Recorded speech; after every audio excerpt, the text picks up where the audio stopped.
Slash forward slash forward slash forward slash equals. A complicated emotion flickered in Meng Long's eyes as he heard her words and about his next destination. A place where it all started. He was reminiscing the past as she mentioned his previous life's hometown. Meng Long had a soft spot for this city as he spent his childhood there. He had many beautiful memories from this place that he spent with his two childhood friends. The long journey continued without any disturbance. The duo cultivated all the way to the academy. Meng Long needed to accumulate yang energy to the brim before he could use yang cultivation technique to refine them. After 2 days of travel, the carriage stopped on the main road of ancient Haven City. There were not many people on the streets as it was 5 in the morning.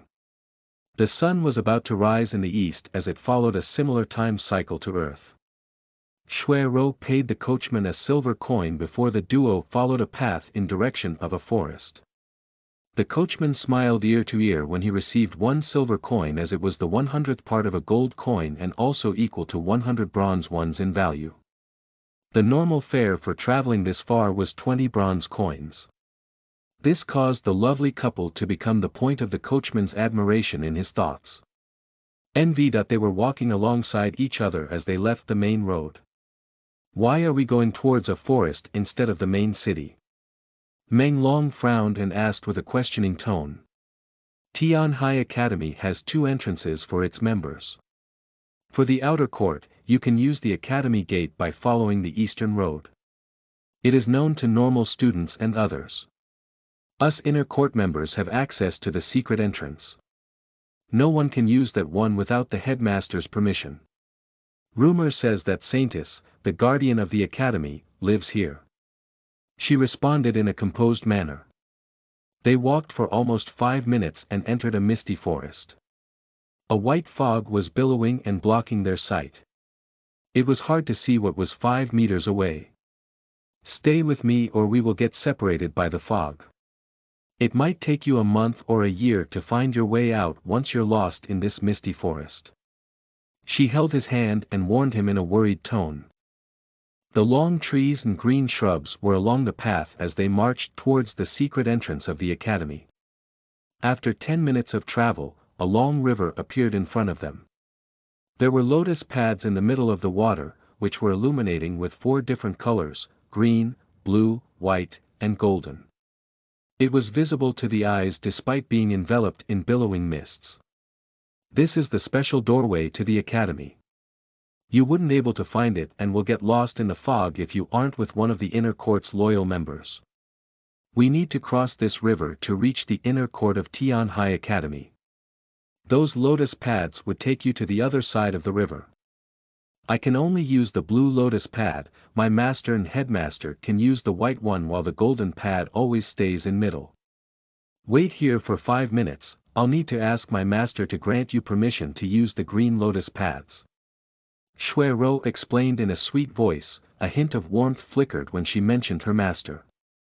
She proceeded to walk in front of the river as a blue lotus pad slid toward her and stopped right before her. Shui Rou stepped on the lotus pad and started gliding toward the other side of the river. However, the sight in front of her widened her crimson eyes as if she saw a ghost. The golden lotus pad was coursing towards her direction and moved past her, leaving Shui Rou behind. She turned around to gaze at it in a stupefied manner as it was a phenomenon that never happened before in the history of Tian High Academy. It stopped right in front of a black-haired boy as if it was welcoming him to his home. Meng Long frowned with little surprise as this happened, but he didn't wait long and climbed on it, which proceeded to take him to the other side of the river. Welcome back, Yu Yen. This Yuna yearned for her beloved for 1,000 years. I waited just to have a glimpse of you again. A voice was heard in his mind, which brought a nostalgic memory to him. His heart fluttered hearing the familiar voice. Slash forward slash equals. Snow note, guess, who is this Yuna?